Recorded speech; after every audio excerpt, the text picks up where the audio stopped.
On s'intéresse à vous, vous êtes consultant en ressources humaines. Vous vivez en France, vous avez un cabinet sur place.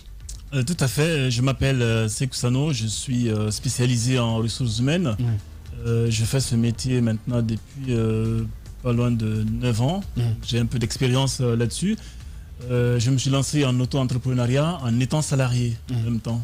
Donc, je faisais que dans mon domaine. Dans mon domaine en ressources humaines, j'ai un petit cabinet de conseil en ressources humaines, notamment la formation, le management, l'audit social, ou tout ce qui est restructuration du personnel. C'est un cabinet que j'aimerais aussi l'amener en Guinée, parce que pour moi, je pense que c'est ici, il a sa place, on va dire comme ça. Mais ma présence en Guinée s'articule autour de deux points principaux. Le premier, c'est d'ordre personnel, parce que ça concerne ma maman, bien sûr, que son âme repose en paix. Le deuxième point, ça concerne aussi l'ouverture d'une filiale justement de mon petit cabinet, mais qui ne fait pas l'activité RH, mais cette fois-ci, c'est une petite filiale qui s'oriente vers la distribution des équipements de protection individuelle. Mon cabinet s'appelle Nautilus RH Consulting en France, et en Guinée, c'est Nautilus Protect. Bien. Voilà, pourquoi Nautilus ? Nautilus, c'est un choix parce que Nautilus, ça fait référence un peu à tout ce qui se rapproche à l'eau, puisque je suis dans les ressources humaines. Mon rôle, notamment dans mon travail, éventuellement, c'est de faire grandir les collaborateurs, les salariés, l'épanouissement, créer un cadre de vie optimal, si on peut dire ça comme ça, mais aussi faire développer les compétences des collaborateurs. Voilà, c'est dans ce cadre-là. Maintenant, Nautilus, ça se rapproche de l'eau. Donc, on fait grandir les personnes d'un côté et on les ramène vers un autre où il y a moins de personnes. Bien. Donc, faire grandir Alphonse. les compétences. La première question que moi je vais vous poser, quel est le regard que vous portez sur le monde des ressources humaines en Guinée quand on connaît les difficultés d'épanouissement en entreprise ? Je vais répondre à cette question de façon très très franche parce que dans un premier temps, ce qu'il faut retenir en Guinée, on est dans un pays où aujourd'hui la spécialisation d'un tel ou tel domaine ne reflète pas forcément les compétences qu'on peut avoir. Cela veut dire quoi? Cela veut dire que quand on est diplômé, notamment en droit à l'université en Guinée, on est amené à faire un autre métier qui n'a rien à voir avec le droit. Mais ça, on le sait tous. Je ne vais pas commenter là-dessus, on le sait. Moi, j'ai des amis qui ont fait le droit, qui sont RH dans d'autres domaines. J'ai connu d'autres qui sont en économie, qui travaillent dans des entreprises de chimie ou autres. C'est normal. Je parle le choix de ces personnes-là. Ce qui n'est pas normal, c'est le fait que l'État aujourd'hui, qui n'est pas forcément le seul responsable, qui ne soit pas en mesure justement de réorienter les personnes selon leurs compétences et en fonction des activités qui existent. Maintenant, mon regard sur les RH aujourd'hui, la Guinée est un pays où ce poste-là, ou en tout cas cette discipline-là, n'est pas assez développée. Aujourd'hui, nous avons éventuellement des personnes qui ont fait ces disciplines-là à l'étranger qui arrivent maintenant en Guinée. Ça commence à se développer, mais on apprend beaucoup plus sur le tas, chose qui n'est pas grave en soi.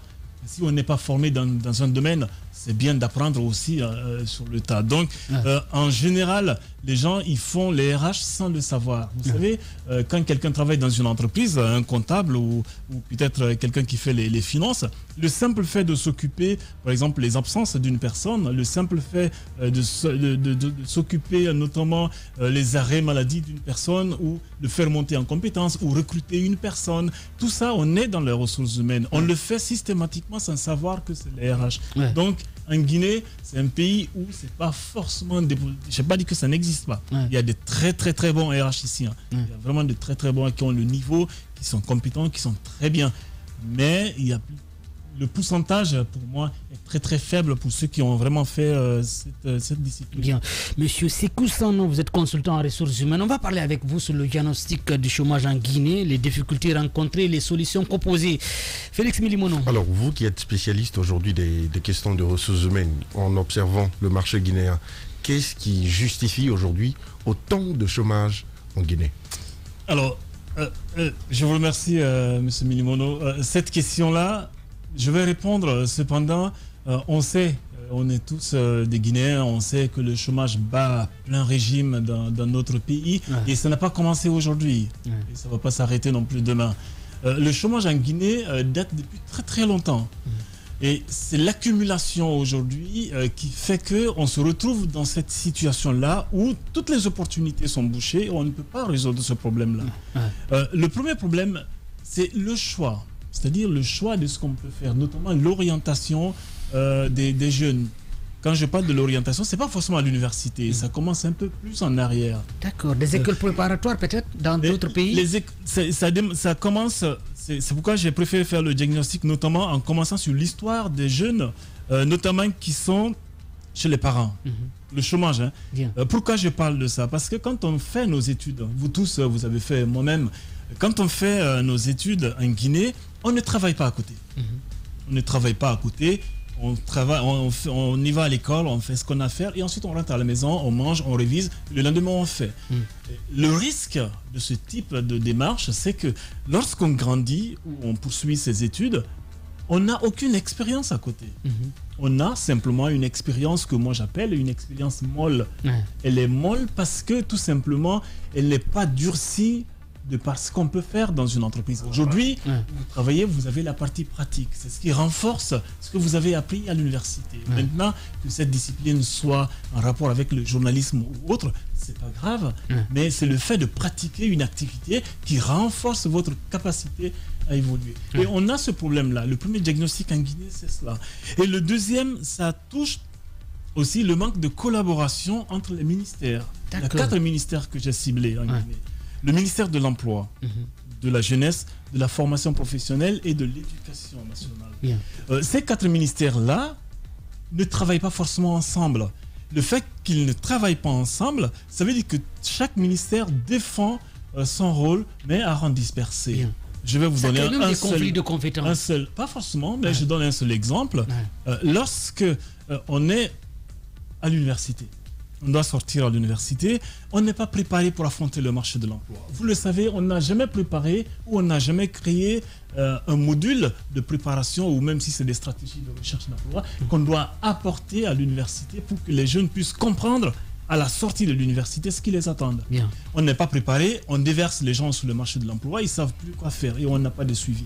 Pourtant, ils ont créé quand même des organismes qui existent en Guinée, mais aujourd'hui, qui ne font pas forcément le rôle qu'ils ont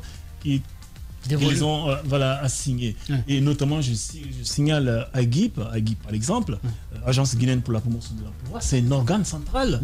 C'est un organe central pour aider les jeunes à trouver un emploi en Guinée. Mais posez la question aux jeunes s'ils connaissent l'AGIP. Ils vous diront non. Et même s'ils le connaissent, mais ils ne savent pas quel est son rôle. Et si on ne sait pas son rôle, et moi je vais vous dire son rôle, mais dans un premier temps, c'est de faire ce rapprochement-là. J'ai pris contact avec eux pour savoir aujourd'hui, statistiquement parlant, depuis 1 an, combien de demandeurs d'emploi ont trouvé un emploi en passant par la GIP. Ils ne peuvent pas vous l'apporter parce que le chiffre, il n'y en a pas. Il n'y en a pas. Et puisqu'il n'y en a pas, ce qu'on peut faire, il faut se dire la vérité. Le chômage ne peut pas se résoudre de cette façon-là. Tant qu'on attend que les étudiants ou les élèves ou même nous qui sont sortis se débrouillent tout seuls pour trouver, ça n'ira pas. L'État doit prendre sa part de responsabilité, tout comme les entreprises et aussi les demandeurs. Bien. Oui, Chiplou. Au-delà de ça, parlant du demandeur d'emploi dont vous parlez, ne pensez-vous pas qu'il y a aussi un manque d'adéquation entre les cours suivis à l'université, les formations que les étudiants même reçoivent et tout, par rapport à la demande, à l'offre même au niveau du marché? Est-ce qu'il n'y a pas une adéquation là-dessus? Cette question, on le sait. Vous savez très bien, vous le posez, vous avez la réponse vous-même. Et effectivement, l'inadéquation, on le sait. On le sait parce que lorsque on forme les personnes à l'université, finalement, elles ne travaillent pas dans le même domaine. C'est ce que je disais tout à l'heure. J'ai parlé des 4 ministères. Pour que justement, on crée l'adéquation entre l'offre et la demande, il faut que ces 4 ministères se retrouvent autour d'une table, cherchent justement les vrais besoins des entreprises. Parce que tant qu'on ne détecte pas les besoins des entreprises, on ne peut pas trouver les personnes qui vont travailler. Alors, une personne qui finit ses études se retrouve à ce moment-là au niveau du ministère de l'Emploi, on est d'accord. Et l'AGIP est là justement pour faire ce rapprochement-là. Il faut qu'on mette assez de moyens au niveau de l'AGIP pour qu'ils puissent accompagner ces jeunes qui sont sortis de l'université, éventuellement pour qu'ils puissent trouver un emploi. Et cet accompagnement-là, ça ne se fait pas du jour au lendemain. Il faut un suivi. il faut aller vers les entreprises pour savoir leurs besoins. C'est pour cela que les boîtes d'intérim, elles font ça. Elles sont capables d'aller détecter les besoins directement à la source et ensuite, ils vont chercher les demandeurs d'emploi. Maintenant, qu'elles soient des petits contrats ou des longs contrats, c'est pas grave, mais ils arrivent quand même à faire ces placements-là. Ok, ils gagnent beaucoup d'argent, mais d'un côté, ça renforce au moins cette petite expérience qu'ils peuvent avoir. Maintenant, c'est pas énorme, mais ça les aide justement à avancer éventuellement dans leur recherche. Sekou Sano, consultant en ressources humaines, on va parler du diagnostic sur le chômage en Guinée, les difficultés rencontrées et comme piste de solution. C'est quoi, Alphonse Mara? Quand on parle de chômage, on parle aussi d'environnement. Est-ce que l'environnement social guinéen permet de trouver un emploi? Quand on sait que le concept du travail en Guinée, c'est le travail offert par l'État, exclusivement. Est-ce que l'environnement aujourd'hui permet de trouver un emploi? Moi, je réponds par affirmatif, oui. L'environnement guinéen nous permet éventuellement de décrocher un emploi. Mais ce qu'il faut savoir là-dessus, c'est que dans la tête de tous les Guinéens, c'est l'État qui doit embaucher tout le monde. Et c'est pas possible. C'est vraiment pas possible. L'État ne peut pas embaucher tout le monde. Cependant, il y a des acteurs qui tournent autour du chômage, notamment les entreprises privées qui viennent s'installer en Guinée, les associations, les organisations internationales aussi qui viennent s'installer dans notre pays. Alors, ce qu'il faut apporter comme solution dans ce type de problème ou de dérapage, là, moi j'appelle ça, parce que si l'État ne prend pas ses responsabilités justement dans le cadre du chômage, mais c'est qu'il y a un dérapage. Et ce dérapage-là, c'est que l'État n'investit pas davantage là-dessus. Et cet environnement-là, ce qu'il faut faire, c'est d'échanger avec les entreprises, comprendre ce qu'elles ont besoin comme profil, au lieu de laisser les entreprises aller chercher les profils à l'étranger. Voilà, parce que c'est ce qu'ils font. Ils vont dépenser beaucoup plus pour aller chercher ailleurs. Or, ils peuvent injecter justement ce montant-là sur les jeunes qui sont ici, les former sur les postes qui existent et ensuite les embaucher. Bien. C'est dommage, c'est des dispositifs et des solutions qui existent qu'on peut faire notamment dans ce pays-là. Bien.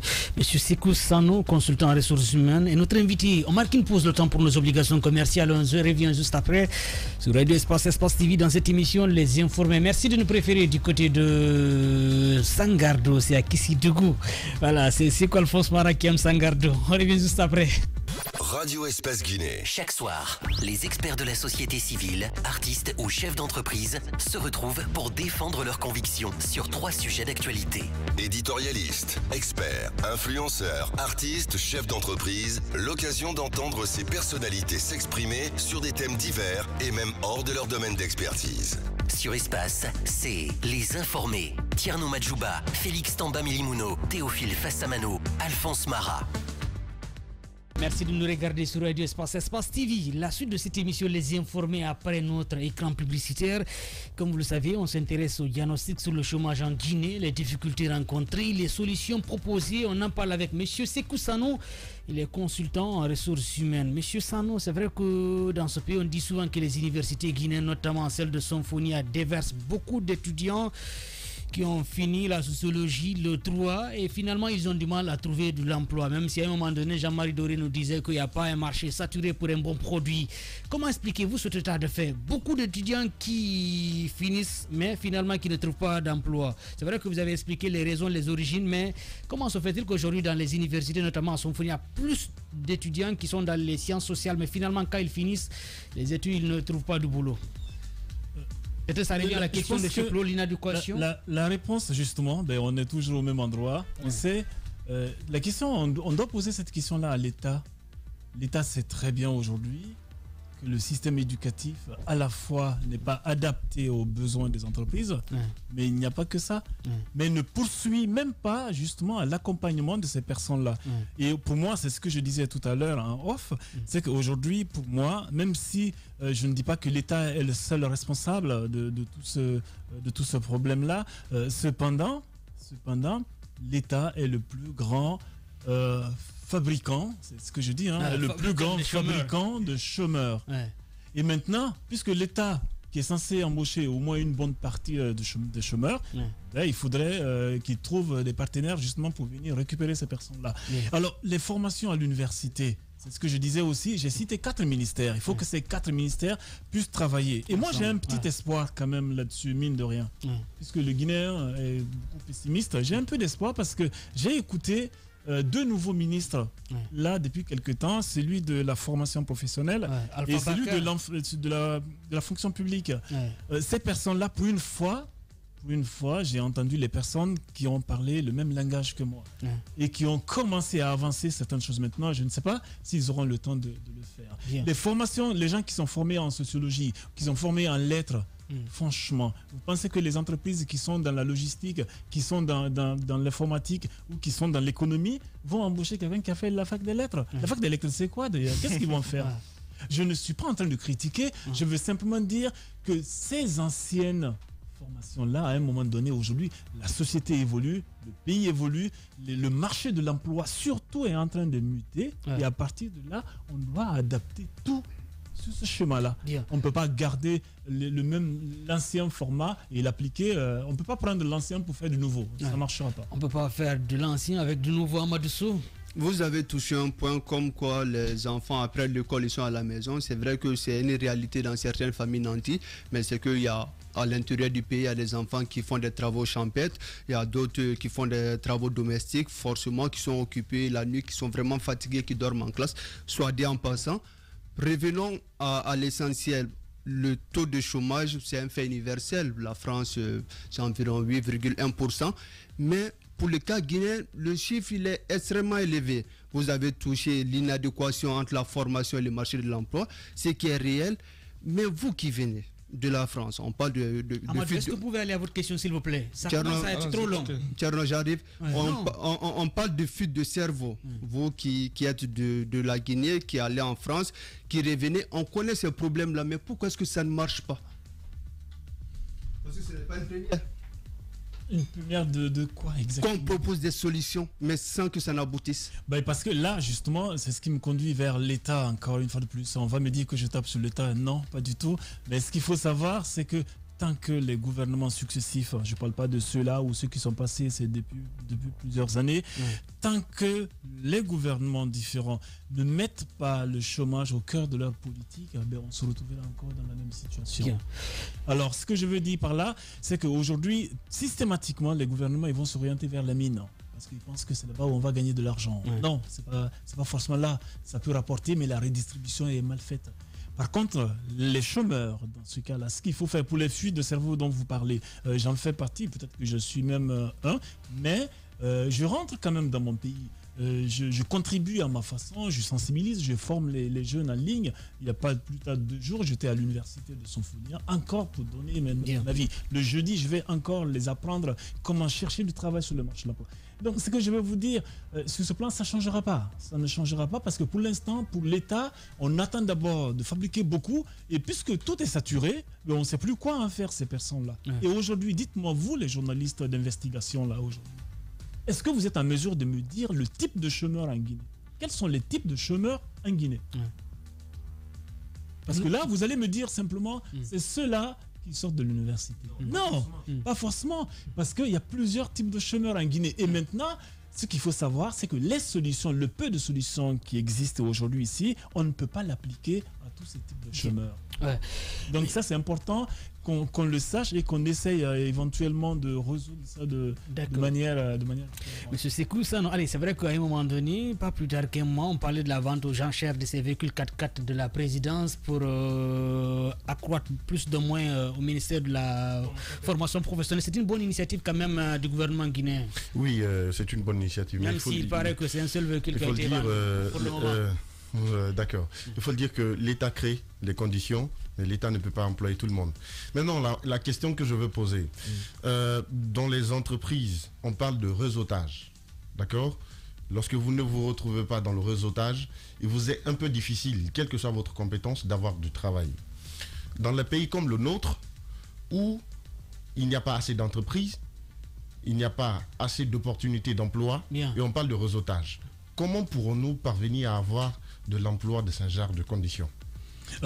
Pour répondre à cette question, le réseautage, ce qu'il faut savoir, en Guinée, on appelle ça, moi j'appelle ça péjorativement le piston.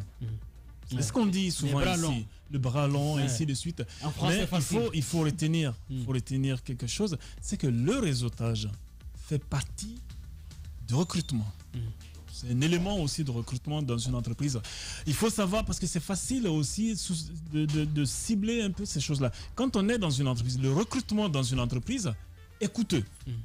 Il y a les frais directs, il y a les frais indirects que l'entreprise doit payer. Et si l'entreprise se trompe de son recrutement, elle perd beaucoup d'argent.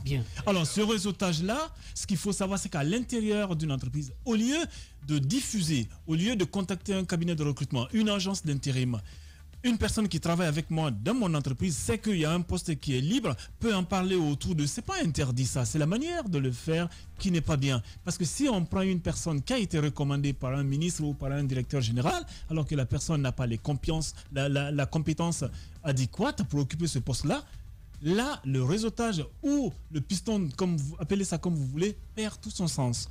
Mais ça fait partie aussi de renforcer le... Peut-être de ses partenaires, des universités, des entreprises. Allez, Félix. Oui, c'est ça même.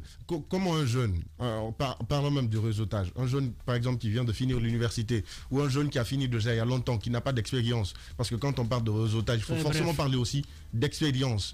Comment dans ces genres de conditions, ça veut dire, c'est comme si on excluait ces jeunes qui n'ont pas d'expérience, selon moi. Pas du tout, je ne suis pas forcément d'accord avec cette idée-là, parce que le réseautage, ça se crée. Si vous me laissez juste développer quelque chose. Le réseautage, ça se crée. Et lorsqu'on le crée, on crée avec beaucoup d'acteurs autour de nous. Le premier acteur dans le réseautage, vous savez c'est qui? C'est votre famille qui vous soutient dans votre recherche d'emploi. Et le deuxième élément ou le deuxième acteur dans la création du réseautage, c'est vos camarades de promotion. Et le troisième acteur, c'est sur les réseaux sociaux. Toutes ces personnes-là que vous avez en contact avec les réseaux sociaux professionnels, notamment LinkedIn par exemple, vous pouvez créer un réseau à travers ces professionnels qui sont sur le poste. L'avantage dans ce sens-là, vous savez c'est quoi? C'est le fait de contacter une personne qui a de l'expérience dans votre domaine, c'est-à-dire la formation que vous avez apprise à l'université, que vous le contactez, vous échangez avec cette personne-là, vous créez ce lien-là et cette personne est au courant de vous. Mais il n'y a pas que ça, il y a aussi la création ou en tout cas la mise en place de ce que moi j'appelle le parrainage. Dans une entreprise, vous connaissez quelqu'un qui a fait le même métier que vous, il ne faut pas hésiter à entrer en contact avec cette personne-là. C'est comme ça, vous créez votre réseau. Même si vous n'avez pas d'expérience, vous pouvez créer le réseau pour vous permettre, parce que c'est important.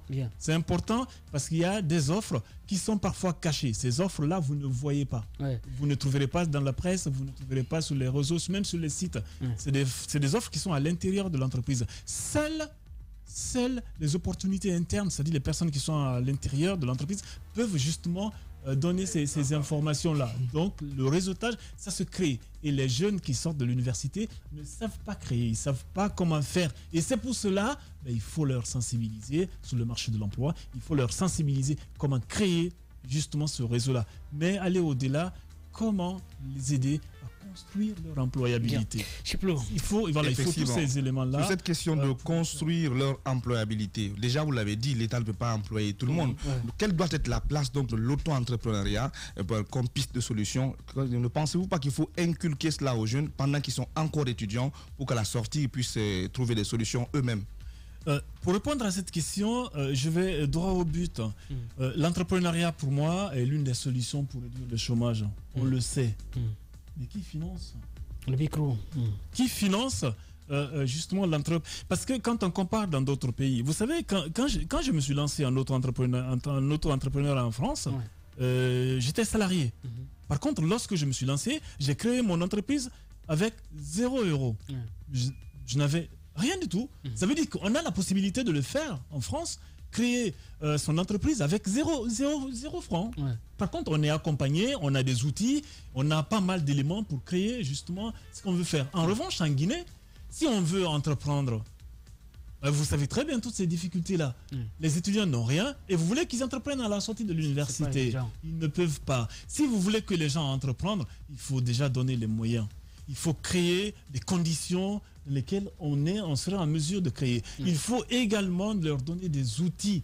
Il y a des organismes ici apparemment qui peuvent aider les jeunes à créer leur leur entreprise. Mais il faut renforcer. Je prends l'exemple sur le FONIJ, le Fonds national pour l'insertion des jeunes du ministère de la Jeunesse, qui à un moment donné, au temps de Sékou Pimpon Kondi, employait et permettait à plusieurs jeunes d'avoir des entreprises en finançant ces jeunes-là. C'était quand même un bel exemple en 2015-2016 quand même. Le FONIJ, le Fonds national, mais malheureusement, depuis son départ, sincèrement, cette direction est là, elle est budgétisée, mais malheureusement, il n'y a pas d'accompagnement. Oui, Alphonse? L'autre question qu'on est amené à se poser, c'est comment redynamiser la formation en Guinée?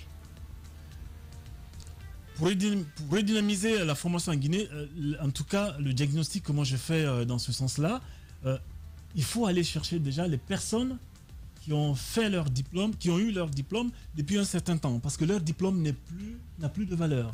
Depuis un certain temps, ça perd sa valeur.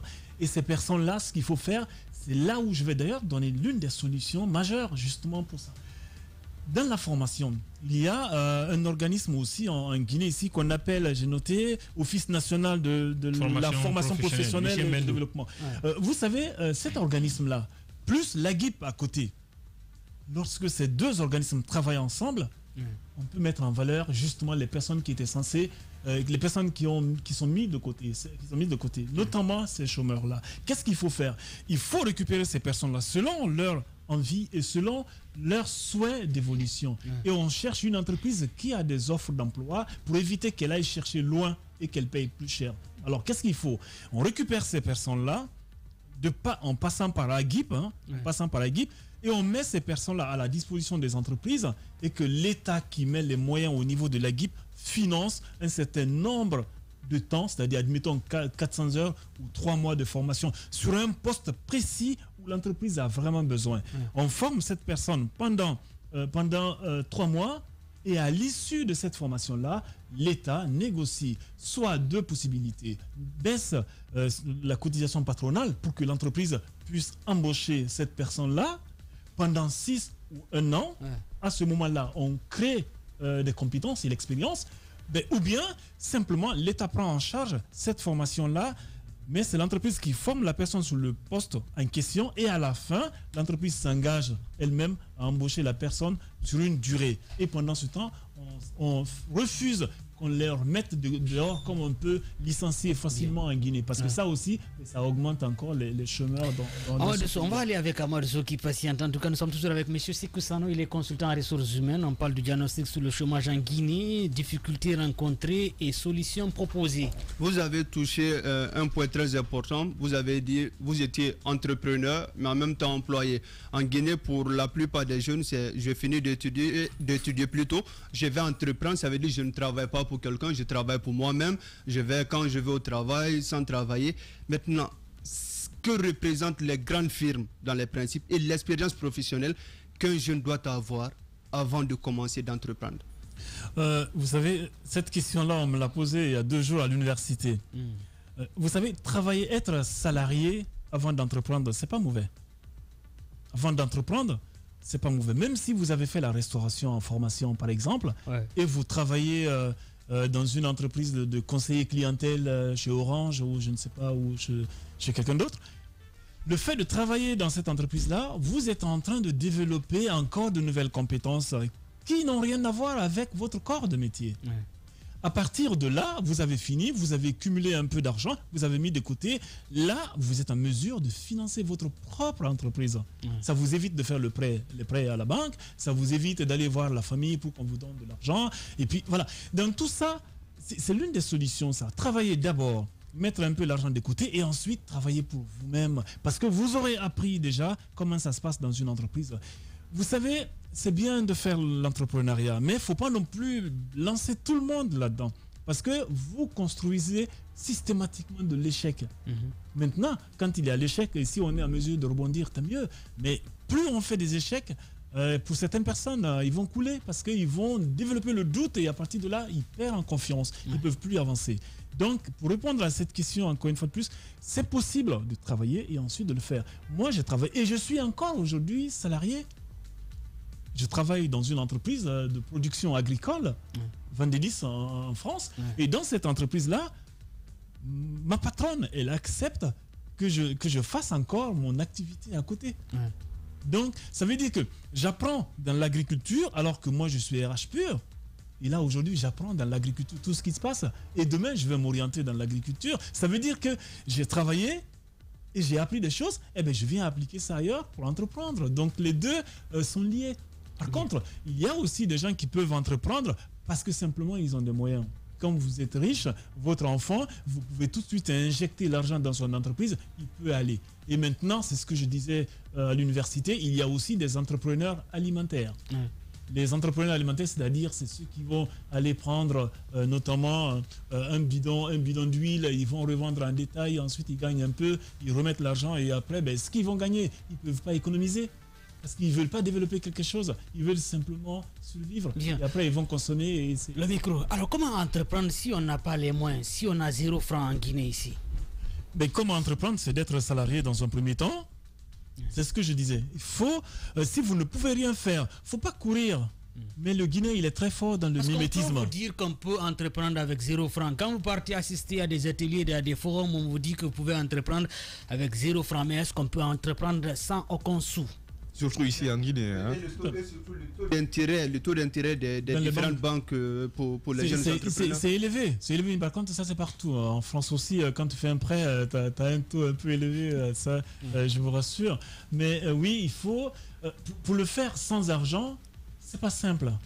C'est pas simple. C'est comme si on vous demande de construire une maison alors que vous n'avez pas les matériaux. Par contre, pour chercher les matériaux, les solutions, dans un premier temps, moi, franchement, pour les... On est tous entrepreneurs. Par contre, si on travaille, aujourd'hui, vous êtes ici, là. Croyez-moi, dans une partie de votre tête, là, vous savez très bien que dans 30 ans ou 20 ans, vous allez quand même faire quelque chose en rapport avec... Le patron ne va pas aimer cela. Hein. Voilà, non, c'est pour vous dire que quand on apprend la meilleure façon d'entreprendre, sauf si on a un fonds, la meilleure façon d'entreprendre, c'est de le faire dans son domaine. Parce que là, on est sûr, on est à l'aise, c'est son domaine, on connaît le marché, on a fait l'étude de faisabilité. Là, on peut se lancer. 0 franc ou pas, on peut le faire. C'est vrai que dans certaines universités, il y a des partenariats avec les entreprises, mais malheureusement, en Guinée, il y a ces directions dans ces universités, mais qui ne fonctionnent pas du tout. Alphonse, Théophile, on parlait de ça, c'est notamment le cas de Symphonia. Oui, le cas par exemple du service des relations avec des entreprises qui se retrouvent à Symphonia. Ce service a pour mission de mettre les étudiants en rapport avec des entreprises pour pouvoir avoir des stages en tant qu'étudiant d'abord. Mais il y a des difficultés. Aujourd'hui, en termes clairs, pendant que l'État n'oriente même pas les étudiants dans un marché où il leur est favorable, qu'est-ce qu'il faut faire? Vous savez, j'ai connu quelqu'un en Guinée ici qui a été stagiaire pendant 10 ans. 10 ans, il fait le stage. Il y a même certains qui font 20 ans, notamment la RTG. Dans aucun pays, pour moi, je dis ça comme ça, dans aucun pays dans le monde, on peut voir ça. On ne peut pas faire un stage ad vitam aeternam. C'est pas possible. Ça fait partie des choses que l'État doit justement corriger. Et pour corriger, on peut faire comme d'autres pays. Il ne faut pas avoir peur des entreprises. On peut par contre négocier. C'est-à-dire que si l'État impose à toutes les entreprises, notamment les grandes, comme disait monsieur, les grandes entreprises ne sont pas forcément celles qui réduisent le chômage. Par contre, ce qu'il faut savoir, c'est d'imposer à toutes les entreprises qui sont à mesure de prendre les personnes en stage et qu'on leur dit, attention, vous avez un taux à respecter. Notamment, on donne 6% de stagiaires tous les ans. Ça, c'est mieux. On peut le faire. Ça nous permet à l'université tout de suite d'aller chercher ce qu'on a besoin comme stagiaire là-dessus. Et qu'on donne la possibilité aux entreprises aussi de venir présenter leur entreprise et leurs besoins au sein de l'entreprise. C'est quoi Alphonse Mara? Aujourd'hui, véritablement, quand vous regardez, on a parlé de la situation du pays, c'est-à-dire l'inadéquation, les difficultés institutionnelles et autres. Si vous aviez, comme vous l'aurez la semaine là, des étudiants en face, quelle solution proposer pour qu'ils s'en sortent à la sortie de l'université? Les étudiants que je vais voir ce jeudi-là, justement, je dois leur apprendre toute la stratégie de recherche d'emploi et la construction de leur employabilité. Je le fais gratuitement. D'accord. Je le fais gratuitement, je donne mon temps. Ça va me prendre, voilà, c'est mon apport, ça me prend 4 heures pour faire tout ça. Je vais leur montrer déjà la meilleure possibilité, la meilleure façon déjà de trouver un emploi, c'est de maîtriser le peu qu'ils apprennent à l'université. Parce que c'est cela. On appelle ça aujourd'hui les soft skills. Ça veut dire quoi? Ça veut dire que Le peu de compétences qu'ils ont, de connaissances d'ailleurs, le peu de connaissances qu'ils ont à l'université n'est pas forcément suffisant. Mais c'est leur première arme pour trouver un emploi. Si on vous donne votre chance, malgré que vous n'avez pas d'expérience, les recruteurs, ils le savent. Ils savent que sur votre CV, vous n'avez pas d'expérience. Ils vous donnent cette chance-là. Par contre, si on vous demande d'expliquer ce que vous avez appris ou de rédiger une lettre de motivation ou faire un petit CV, vous n'êtes pas en mesure de faire tout ça, c'est que vous avez déjà écrasé cette chance-là. Vous n'aurez pas d'autre derrière parce que vous n'avez pas cette partie pratique qui vous permette justement de vous vendre correctement. Ça ne marchera pas. Donc, pour répondre à ça, je pense que la meilleure façon, c'est de faire comprendre aux étudiants d'apprendre sérieusement ce qu'ils apprennent à l'université. Et ensuite, le reste, moi, je vais leur donner quelques outils pour qu'ils comprennent comment développer du coup le réseautage, comment créer son CV et comment construire son employabilité. Et ce que c'est l'employabilité, justement, par la même occasion. C'est le temps des auditeurs. Mais bien avant, Amadou, en 10 secondes. Comment comprendre que dans un pays comme le nôtre, on a des Mamadou Sylla, des super bobos, des multimilliardaires qui ne soient jamais allés à l'école? Ils sont nombreux. Comment ça s'explique? C'est des entrepreneurs, justement. Et c'est là où on doit comprendre, nous qui faisons des études là, parce que nos parents, ils nous ont inculqué. Pourquoi vous avez oublié Sonoko? Entre autres, Sonoko, ainsi de suite, il y en a plein. Ils nous ont inculqué des valeurs selon lesquelles il faut aller à l'école si on veut être président ou ministre. Et aujourd'hui, vous-même, moi-même, on a trouvé des limites là-dessus. C'est pas forcément vrai. D'accord, c'est pas vrai. Il y a des auto-entrepreneurs qui sont 10 000 fois plus riches que ceux qui ont fait des études. Donc aujourd'hui, ce que moi je peux dire, entreprendre, il faut oser. Il faut oser entreprendre. Et aujourd'hui, ces gens-là, ils ont osé il y a quelques années. Et aujourd'hui, ils sont à l'aise. On doit justement se fier. Par contre, ce que j'aime pas justement chez ces personnes-là, c'est parce qu'elles ne sont pas à mesure justement de contribuer à réduire le chômage. C'est-à-dire d'embaucher les personnes. Ils vont amener une firme ou en tout cas une partie de leur entreprise ailleurs. Ça n'apporte rien du tout. Ça ne sert strictement à rien. Ou même les entreprises qui viennent travailler en Guinée, ils viennent avec leur main-d'œuvre. Vous vous rendez compte? C'est ça qu'il faut corriger dans un premier temps. Quand vous venez là, vous embauchez les Guinéens. Ok, qu'on vous traite de régionaliste ou je ne sais pas quoi. Nationaliste. On embauche d'abord nationaliste, on embauche le Guinéen de par ses compétences. Par contre, il faut le dire honnêtement, les entreprises n'ont pas confiance en notre système éducatif. Et pour qu'elles aient confiance en notre système éducatif, il faut une refondation et leur inviter à venir contribuer pour créer de vrais besoins. À ce moment-là, on adaptera nos solutions et nos stratégies en fonction de ce qu'elles ont besoin. Monsieur Sekou Sano, consultant en ressources humaines, c'est le temps des auditeurs sur Radio Espace TV, les informés. Les informés. Débat des auditeurs.